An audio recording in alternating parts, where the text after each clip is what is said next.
It was trained in the brutal classroom of the Black Sea, fed thousands of hours of data on the exact heat signature of Russian flares. The AI in the lead Hornet sees the flare cloud for what it is, a cheap magic trick.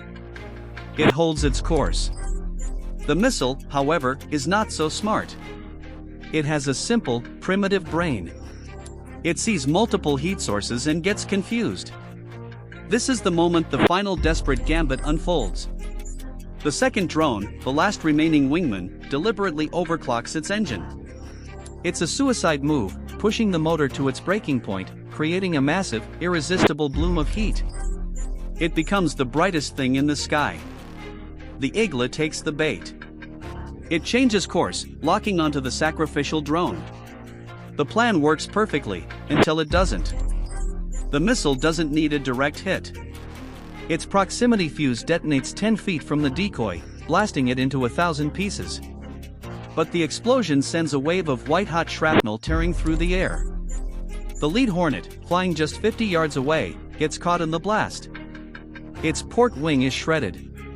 The drone lurches violently, an ugly gash ripped across its fuselage, a trail of smoke now leaking from its damaged battery. On the SSO technician's screen, a dozen red warnings flash. Battery life plummets to 20%. The connection flickers. The last Hornet is through the fire. But it's crippled. It's bleeding energy. And now it faces the final desperate point-blank fire from the ship's crew. Can a wounded bird still take down a giant? At 7:14 a.m. and 30 seconds, this is no longer a battle of technology. It's a bar fight, and the Grad is swinging with everything it has left. The deck erupts in a frenzy of small arms fire. AK-74 rounds ping uselessly off the Hornet's composite shell. The impacts aren't strong enough to break the drone, but they don't have to be. Each hit is a tiny earthquake to its delicate gyroscopes, forcing the wounded AI to make thousands of micro-corrections a second just to fly straight. The Russian EW operator, seeing his automated systems have failed, tries one last desperate move, a manual brute force jam. A focused high-energy blast of radio waves, a digital shotgun blast aimed right at the drone's brain.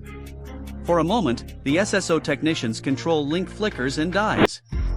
But the Ukrainians plan for this exact moment of desperation.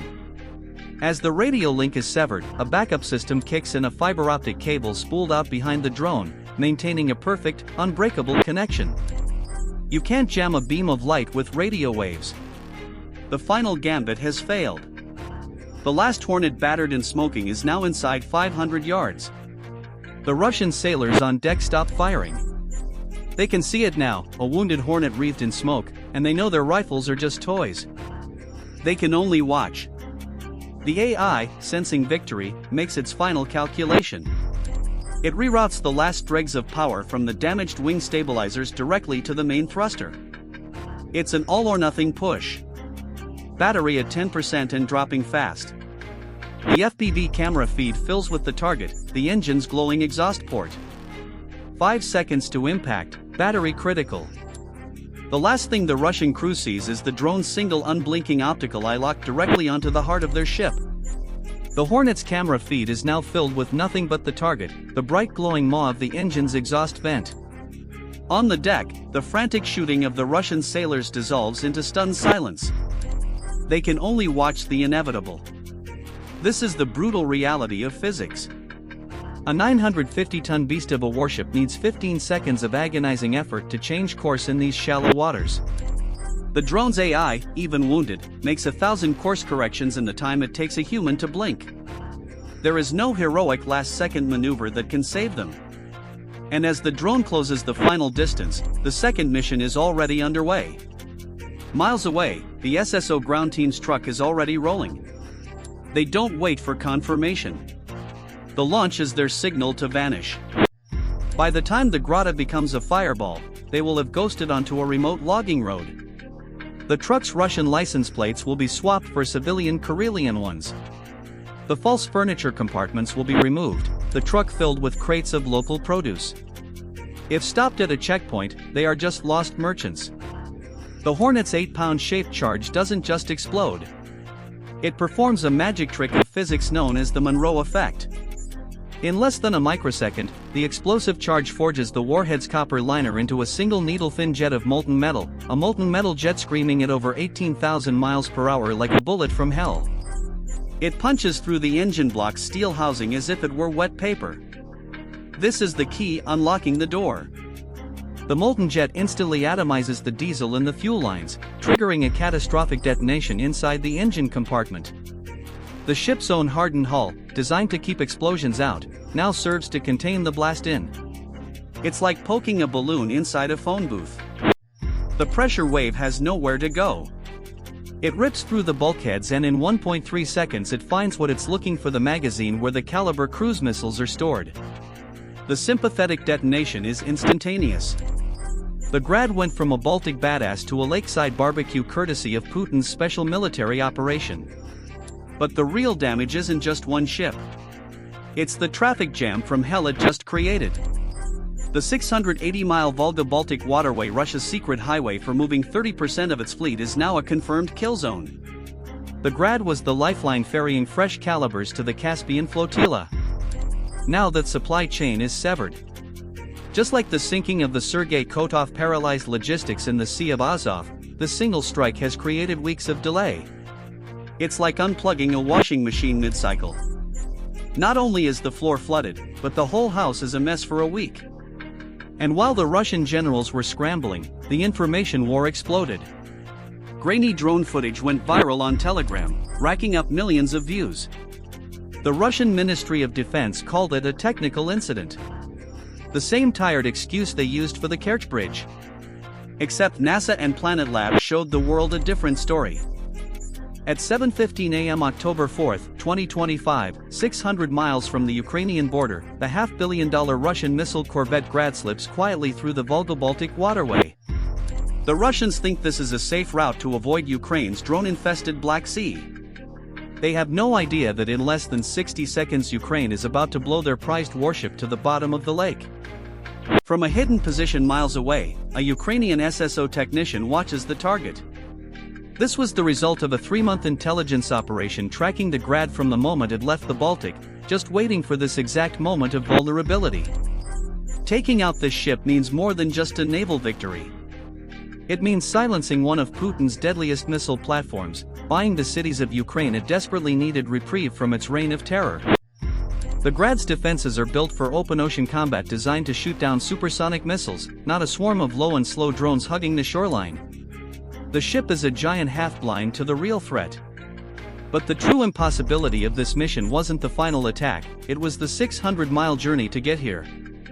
So can garage-built drones smuggled across a continent really take down a warship's buzzsaw? This is a long-term attack. For 3 months, Ukrainian intelligence had been a ghost, using satellite feeds to watch the Grad's every move, but the real mission began just 72 hours ago. That's when a single cargo truck began a 600-mile high-stakes haul from a warehouse near Bryansk. Its official manifest: cheap furniture. Its real cargo hidden in false compartments: 5 Wild Hornet drone kits. For 3 days, the SESO team pushed deeper into enemy territory, using insider tips to ghost past checkpoints. Failure meant capture, interrogation, and a mission erased from the books. This is where the plan gets brilliant. A 600-mile drone flight is a fool's errand. You'd burn over 70% of your battery just getting there. By assembling on-site 3 miles from the lake's edge, they saved every ounce of power for evasive maneuvers and the final kill shot. At 7:00 a.m., with batteries at 100%, the swarm lifted silently into the fog. The 10-minute launch window slammed shut behind them. Now the ground team's own ticking clock began to disappear before the first Russian patrols stumbled upon their tracks. At 7:11 a.m., the calm on the Grad's bridge shatters. The radar operator who had dismissed the initial radar ghosts now sees 5 solid contacts screaming across the water at less than 100 feet. The alarm bells shriek. Instantly, the ship's TK-25E electronic warfare suite roars to life, blanketing the lake in a digital hurricane. The goal is simple: sever the drone's connection to their operators and scramble their GPS. It's like trying to make a cell phone call during a rock concert. Total chaos. The problem for the Russians? These drones aren't on the phone. Their flight paths are preloaded onto an AI brain. They could fly this entire mission without a single command from home. It seemed like a perfect counter. The GPS spoofing was another story entirely. The TK-25E started feeding the drones a digital lie, trying to convince their navigation systems that they were hundreds of miles over the Siberian wilderness. This is where Ukrainian garage ingenuity laughs in the face of a multi-million-dollar defense system. The hacked Ardu pilot AI doesn't just blindly follow GPS. It cross-references the signal with its own internal compass and accelerometers. When the GPS says you're in Siberia, but the inertial sensors say you're still over a lake, the AI knows it's being lied to. It starts frequency hopping, scanning thousands of channels a second to find a true signal, like a speed reader flipping through a book to find the one sentence that makes sense. To force the issue, the swarm executes its first move. 5 drones split into 2 groups.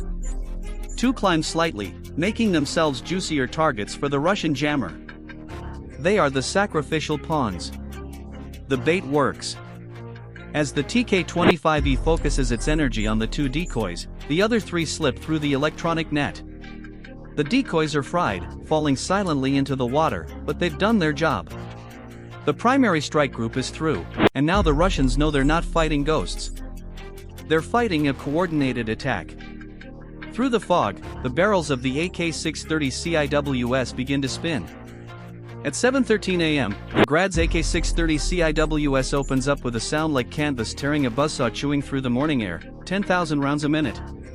A solid wall of tungsten fragments shreds the water's surface, turning the mist into a lethal hailstorm. On the bridge, the Russian captain screams orders. The ship tries to maneuver, but in the shallow, narrow channel, it moves like a whale in a bathtub. It's a desperate, clumsy dance.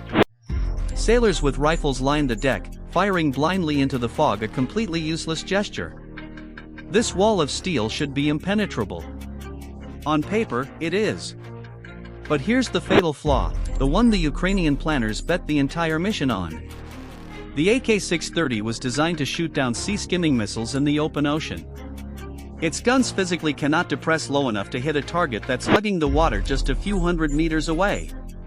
It's a matter of simple geometry, a weakness no software update can fix. Shooting at these drones is like trying to swat a fly on your own knee with a sledgehammer. The remaining 3 Hornets now execute their deadly dance. They drop even lower, using the rocky shoreline for cover, forcing the Civ's targeting computer to constantly recalculate. It's a processing nightmare. The system can't track 3 erratically moving targets at once. It gets confused, spitting out firing solutions that are a half-second too late. The lead Hornet's IR camera cuts through the chaos, locking onto the one thing that matters, the bright, beautiful heat signature of the Grad's engine exhaust. It ignores the storm of lead and begins its final attack run. The other 2 Hornets peel off, deliberately making themselves bigger targets, drawing the fire. The CIWS computer finally freeing itself from the confusion locks onto one of the decoys. A stream of tracers connects and the drone vaporizes, but it's too late. The sacrifice has bought the lead attacker 3 precious seconds. The guns fall silent as they traverse to a new target. The lead Hornet is through the storm. Battery at 40%, 2 drones left, and the ship's last line of defense screams to life. The Iglisams are hot at 7:14 a.m. The first Iglisam screams off the rail. This is a guided killer, an infrared heatseeker designed for one purpose: find the hottest thing in the sky and fly straight into it.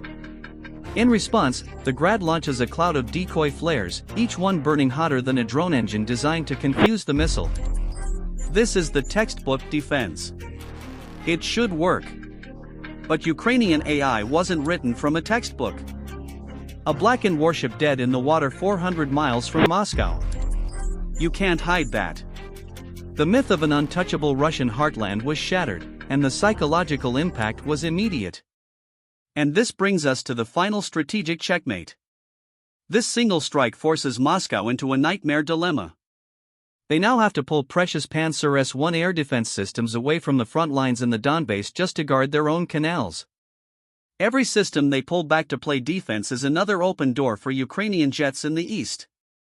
They must now choose to protect their warships in the rear or protect their troops on the front. Let's do the final math.